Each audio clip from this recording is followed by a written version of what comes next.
아니 마흔역 재판관이 정말로 나라를 위하는 사람인 것 같으면 진작 물러났어야 됩니다.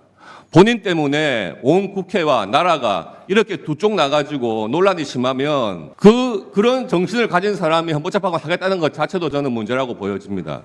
자, 지금 법사위에선 민주당 주도하에 퇴임을 앞둔 헌법재판소 재판관 문영배 이미선의 임기 연장 법안을 강행하려고 하는 법사위 전체회의가 열리고 있습니다. 독재의 시작이라 어떤 분은 표현을 하던데 이런 식이면 정말로 독재죠. 임기가 끝나기 전에 임기 연장 법안을 내고 그걸 대통령이 승인을 하고 그 다음 또 본인 편 누군가의 임기가 끝나기 전에 임기 연장을 해버리고 그걸 또 승인을 하고 이재명이 대통령이 되면 이런 것들은 모두 다 진짜 현실로 닥칠 일이기 때문에 독재의 시작이라고 봐도 무방할 것입니다. 이 모든 걸 막기 위해선 대통령의 탄핵 기각밖에 현재로선 답이 없다라고 했죠. 자, 근데 여야가 공통적으로 지금 법사위에서 헌법재판소 사무처장을 상대로 비판을 가하고 있는 거, 왜 빨리 선고일을 안 잡냐, 왜 판결을 안 내리냐라는 것입니다. 초시계까지 두면서 재판을 할 때는 언제고 지금 이게 뭐 하는 짓이냐라는 비판이거든요. 문영배 판단 아래 너무나 긴 시간을 허비하고 있는, 온갖 수를 쓰고도 대통령 탄핵 인용의 결과가 나오질 않고 있으니 그냥 버티기에 들어가는 상황. 민주당은 왜 문영배가 이러는 줄 대충은 알고 있기 때문에 마흔역을 집어넣으려고 하는 것이고, 국민의힘은 문영배 이런 주구장창 시간만 끌어 혼란만 가중시키는 미친 짓거리를 비판하는 중이죠. 이건 문영배 때문입니다, 여러분. 문영배가 수장 권한 대행이기 때문에 문영배의 의지로서 이렇게 판결이 늘어지는 거예요. 자, 그리고 마흔역.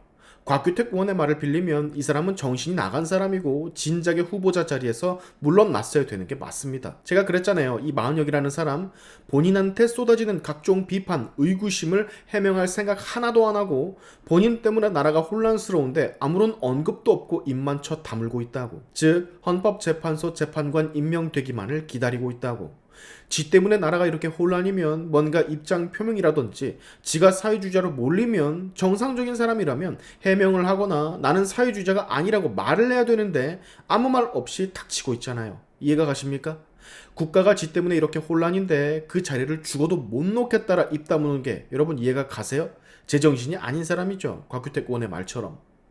자, 주진우 의원, 곽규택 의원이 지금 민주당의 말도 안 되는 행태를 보고 강력한 비판을 법사위에서 하고 있습니다. 지금 이제 와서 마흔역을 넣는다라고 하면 변론도 다 끝났고 지금 오랜 시간이 지난 상태에서 모두가 헌재 판결을 기다리고 있는데 중간에 투입을 해서 판결에만 마흔역이 가담을 한다면 이건 시험도 중간에 보지 않고 투입되는 경우나 마찬가지. 변론을 처음부터 다시 시작하지도 못하는데 마흔역의 이름을 왜 자꾸 꺼내냐라 우회적으로 민주당을 비판하기도 하고요. 문영배 이 말도 안 되는 재판 늘어뜨리기 때문에 민주당이 저런 임기를 연장하니 많이 하는 말도 안 되는 독재법을 들이미는 거라 강력하게 비판을 하죠. 맞지 않습니까? 초시계까지 둘 정도로 시간을 철저하게 관리하고 대통령 방어권 다 무시해버린 채 변론을 종결할 땐 언제고 이렇게나 시간을 끌고 있으니 지들이 원하는 결과가 나오지 않으면 나오지 않는 대로 하면 되는 것을 안 되는 걸 되게 하려니 원칙과 법칙, 순리를 거스르려고 하니 민주당의 광기가 저렇게 깨어난 겁니다. 되도 않는 재판관의 임기를 연장시킨다라는 저 독재와도 같은 발상으로서 저거는 독재 맞습니다. 이걸 보고도 독재라고 생각을 못하는 사람들은 정말 문제가 있는 거예요. 저런 마인드면요, 이재명이 원하는, 민주당이 원하는 모든 인사들 퇴임 없이 그 사람 죽을 때까지 계속해서 직을 이어나갈 수 있습니다. 이 점을 곽규택 의원이 아주 신랄하게 비판을 한 건데 지금부터 해당 영상 직접 여러분이 확인을 해보시죠. 민주당의 말도 안 되는 주장을 모조리 다 깨버리는 곽규택 의원의 활약상 같이 보고 가시죠. 예, 사무처장님. 예. 오늘 가급적 말씀을 안 하시려고 마음 먹고 나오신 것 같은데 제가 확인만 몇 개 좀 해보겠습니다. 작년에도 헌법재판관이 6인 체제에서 국회 임명을 필요한 헌법재판관 3명이 보완이 안 된 상태에서 방통위원장에 대한 단핵소추가 헌법재판소에 계류된 적이 있죠. 예, 그래서 신속하게 헌법재판소에서 그때 국회에서 3명을 헌법재판관 3명을 신속하게 임명 절차를 진행해달라 촉구까지 한 적이 있죠. 저희는 항상 하는 활동. 예, 그렇습니다. 그런데 그때 다수당인 민주당에서 3명을 임명을 안 했어요. 절차를 진행을 안 한 겁니다.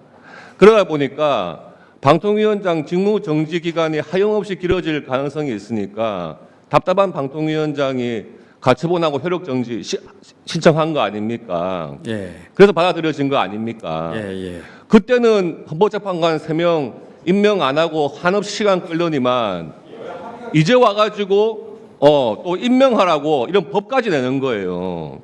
기가 막히지 않습니까? 이런 행태가. 그리고 아니 한번 말씀해 보세요. 그때하고 지금의 상황을 비교해서. 그 재판소 입장은 항상 일관된 입장을 가지고 있습니다. 그렇습니다. 빨리 임명해야죠. 그리고 지금 4월 18일 2명의 헌법재판관 임기 만료되는 거 아닙니까?